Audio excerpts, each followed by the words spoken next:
Thank you. The subcommittee will come to order. Pursuant to notice, we meet today to mark up House Resolution 220, condemning the government of Iran's state-sponsored persecution of its Baha'i minority and its continued violation of the international covenants on human rights. As your offices were notified earlier this week, we're going to consider it en bloc with the minor amendment that we had circulated, updating some of the figures in the resolution. And so without objection, the following items provided to your offices earlier this week will be considered en bloc and are considered as read. House Resolution 220, condemning the government of Iran's state-sponsored persecution of its Baha'i minority, and Ros-Lehtinen Amendment 57. Without objection, all members may have 5 days to submit statements and materials for the record. I now recognize myself to speak. First, I want to thank my good friend, my Florida colleague, Ranking Member Deutsch, our full committee Ranking Member Elliot Engel, for joining me in introducing this resolution. I'd also like to thank Chairman Royce and his staff for working closely with us to make this markup happen. With all the focus being on Iran's nuclear program and the JCPOA, many people often lose sight of the regime's horrendous human rights record. And while we must continue to shine a light on the dangers of Iran's nuclear program, its ballistic missile program, its support for terror, and its continued provocations against the United States and our ally, the Democratic Jewish State of Israel, we cannot turn a blind eye to the suffering of the Iranian people under the supreme leader and the so-called moderate Rouhani. And we must not turn a blind eye to the suffering of the ethnic and religious minorities in Iran, like the Baha'i. With over 300,000 adherents, the Baha'i minority in Iran is the largest non-Muslim religious minority in that country. But because of their faith, they are forced to endure terrible persecution and repression by the Iranian regime. Baha'i school children are constantly harassed and pressured to recant their beliefs. And adult Baha'i adherents are barred from public sector employment, and private sector employers are pressured to not hire them.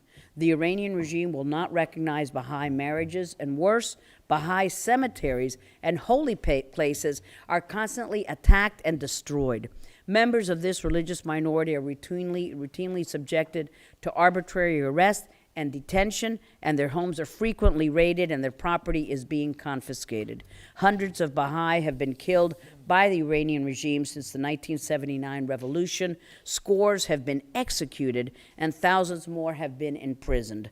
Currently, there are 60 Baha'is in prison, including the 7 leaders of the Baha'i community in Iran, who are serving 20-year sentences, the longest of any prisoner of conscience in Iran. House Resolution 220 shines a light on this dire situation and puts the Iranian regime on notice that the world is watching its violations of religious freedom and human rights and will not stand idly by in the face of this brutal repression.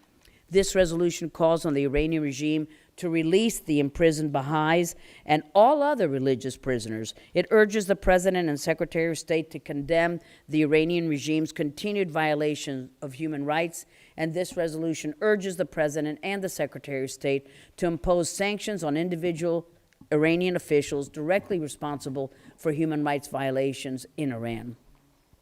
The administration has the tools available to it, and it has the evidence of wrongdoing by Iranian regime officials. It is time to use those tools that Congress has given it to hold these officials accountable for their human rights abuses. I urge my colleagues to support this measure. I now turn to my good friend and Florida colleague, the Ranking Member, for his remarks. Thank you, Madam Chairman. Thanks for holding today's markup. I'd like to thank the other members who introduced this legislation along with us, Representatives Engel, Shabbat, Schakowsky, and Dold. The resolution before us condemns the government of Iran's systemic state-sponsored persecution of the Baha'i faith. The treatment that Baha'i receive in their own country is deplorable. It deserves to be condemned by all responsible nations. Now, the discussion in this committee over Iran's human rights abuses is unfortunately nothing new. This is a regime that brutally represses political opposition, violates due process, executes minors, detains foreign nationals, and essentially violates the most basic rights of its citizens daily by using technology to restrict the communication and access to information. The Baha'i community has been severely targeted. Baha'i have been banned from practicing their faith. Baha'i have been denied jobs. They've had their homes raided and property confiscated, and they've had their leaders arrested and imprisoned. Since 1979, more than 200 Baha'i leaders have been executed. Currently, 7 Baha'i leaders are serving out the longest sentences handed down to any prisoners of conscience in Iran, having been convicted of crimes such as, and I quote, spying for Israel, insulting religious sanctities, propaganda against the regime, and spreading corruption on earth. Madam Chairman, 15 times before, this Congress has condemned the persecution of the Baha'i. We now have new channels for engagement with Iran, and when U.S. officials meet with their Iranian counterparts, human rights must be on the agenda every time. I've been proud to partner with the chairman in past efforts to impose new sanctions against Iranian officials for human rights abuses. Those sanctions are still on the books. They did not disappear when the nuclear deal was signed, and the administration has stated it is committed to enforcing them. The resolution before us today puts this Congress on record once again. We will stand up for the rights of religious minorities, and we will never be silent when it comes to calling out those who commit human rights abuses. I urge my colleagues to support this resolution in support of the Baha'i community, and I yield back. Well said. Thank you, Mr. Deutsch. I would like to recognize the other members for their statements. Mr. Shabbat of Ohio. Thank you very much, Madam Chair, and thank you for your leadership on this very important issue, condemning the government of Iran for its state-sponsored persecution of the Baha'i minority in that country. Iran's persecution of its Baha'i minority is sponsored by the state and is in violation of international law, the International Covenants on Human Rights. Since the revolution of 1979, at least 200 Baha'i religious leaders have been executed by the state. 10,000 have been dismissed from their jobs. 700 have been arrested for no reason at all since 2005. The Baha'i are required to register with the police. Their homes are raided. Their businesses and property are confiscated. Their children are denied the right to an education. Their cemeteries are desecrated. It goes on and on. Why does all this happen? Because the Islamic Republic of Iran sees the Baha'i as heretics who deserve to be persecuted. It's absolutely outrageous. The Islamic Republic of Iran is in violation of its international legal commitments, the International Covenants on Human Rights. The resolution before us this morning condemns Iran's persecution of the Baha'i and calls upon the Iranian government to release 7 imprisoned Baha'i leaders and 12 educators. This resolution calls on the President and Secretary of State to work with our allies to condemn Iran's treatment of its Baha'i minority and its deplorable human rights record. Finally, it urges the President and Secretary of State to utilize the Comprehensive Iran Sanctions, Accountability, and Divestment Act of 2010 to sanction Iran for its mistreatment of its Baha'i community and its other violations of human rights under international law. Once again, I thank you, Madam Chair, and the other members of the committee who support this measure, and I yield back the balance of my time. Thank you, Mr. Shabbat. Mr. Cicilline of Rhode Island. Thank you, Madam Chairman and Ranking Member Deutsch, for holding this markup today. I commend you both for introducing this important resolution condemning the government of Iran's state-sponsored persecution of its Baha'i minority and its continued violation of the International Covenants on Human Rights, and I'm proud to have joined as a co-sponsor. I'm pleased that this subcommittee has come together, as it so often does, in a spirit of bipartisanship to pass legislation that deals with important issues. As we are all well aware, the government of Iran continues to engage in widespread human rights abuses.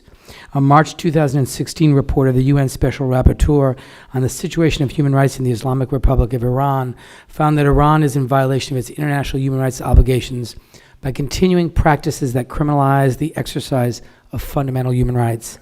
Iran's ethnic, religious, and linguistic minority communities face persistent discrimination and persecution.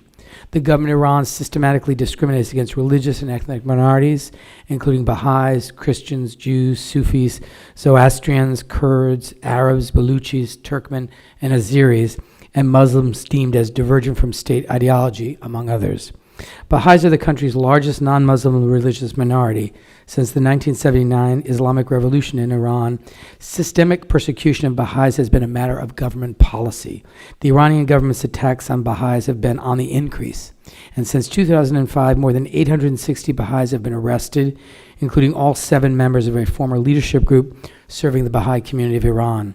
Other types of persecution inflicted on the Baha'i community in Iran include economic and educational discrimination, strict limits on the right to assemble and worship, and the dissemination of anti-Baha'i propaganda in the government-led news media.